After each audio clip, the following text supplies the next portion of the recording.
नमस्कार किसान भाइयों, कृषि हेल्पलाइन यूट्यूब चैनल में आप सबका स्वागत है। आज हम बात करेंगे डेयरी फार्मिंग की। और डेयरी फार्मिंग में सबसे जो इम्पॉर्टेंट विषय है वो है ब्रीडिंग। तो ब्रीडिंग में आज हम आपको मिलाने जा रहे हैं नाभा के मशहूर dairy farm Himalayan creamery private limited में श्री विनोद कटियार जी से, जो कि यहाँ पे फील्ड मैनेजर हैं और जिनको तकरीबन 30 साल का डेयरी फार्मिंग का तजर्बा है। वो ब्रीडिंग के बारे में बताएंगे। नमस्कार जी, आज हम डेयरी फार्म में ब्रीडिंग की बात करेंगे। आमतौर पर ये देखा गया है कि ब्रीडिंग की समस्या की वजह से डेयरी फार्म में बहुत ज़्यादा नुकसान होता है।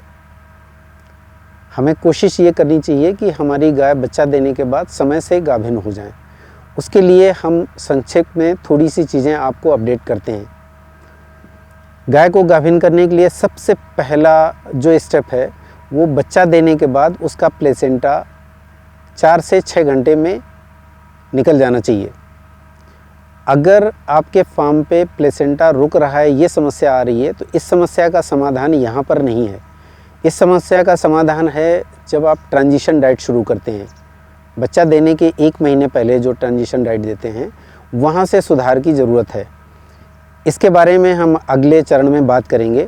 हम ब्रीडिंग की बात करते हैं।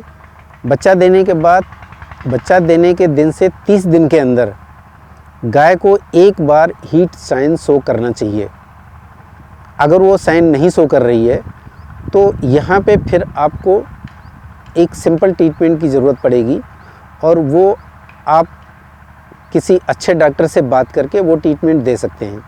अगर यहाँ पे 30 दिन में गाय आपकी हीट में नहीं आई और आपने ट्रीटमेंट दिया, तो इसके बाद 20 दिन में जब गाय हीट में आएगी तो वो साइक्लिक होने के लिए है, उसमें आपको इंसेमिनेशन नहीं कराना है।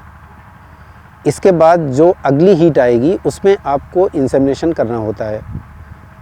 कोशिश आपकी ये होना चाहिए कि 55 दिन से 70 दिन के बीच हर हाल में आपके गाय का इंसेमिनेशन हो जाए। एक और इम्पॉर्टेंट स्टेप है डेयरी फार्म में, कमर्शियल डेयरी फार्म के लिए। आपकी जितनी गाय हैं उसमें 50% गाय आपकी 100 डेज इन मिल्क में पहुंचने तक गाभिन हो जाना चाहिए। बची हुई जो 50% गाय हैं उसमें 25% गाय 125 दिन तक होने तक वो 25% और गाभिन हो जाना चाहिए। इसके बाद जो गाय बची हुई हैं 25%, उसमें 12.5% गाय 150 दिन तक जाते जाते आपकी गाभिन हो जाना चाहिए।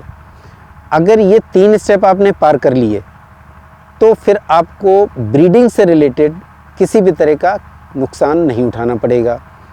सामान्यतया ये देखा गया है कि गाय का गाभिन करने का जो टाइम है वो लंबा हो जाता है। इस पे हम अगले चरण में विस्तार से बात करेंगे। इस बार हम केवल ये चाहते हैं कि आप अपने फार्म पे इस तरह के डाटा मेंटेन करें ताकि आपको ये पता चले कि वाकई में आपका डेयरी फार्म ब्रीडिंग से रिलेटेड समस्याओं में कहाँ पे है। और समस्या जब तक आप शॉर्ट आउट नहीं करेंगे तब तक उसका समाधान सही तरह से आप नहीं कर सकते। हमारी कोशिश ये होगी अगले एपिसोड में कि हम आपको स्टेप वाइज इसकी समस्या के बारे में और उसके समाधान के बारे में आपको बेहतर तरीके से बता पाएँ। धन्यवाद। हाँ जी विनोद कटियार जी, तो आशा जल्दी आपसे मुलाकात होगी। कोई अगले विषय के बारे में बहुत जल्दी आपसे मुलाकात करना चाहेंगे हम लोग। ठीक है किसान भाइयों, तो हम लोग इस बार विनोद कटियार जी थे जो भी ब्रीडिंग के बारे में इंफॉर्मेशन साझा की आपसे, उससे आशा है आपको फ़ायदा रहेगा। और डेयरी फार्म में कुछ नया सीखने के लिए बहुत जल्दी फिर मुलाकात करेंगे। धन्यवाद।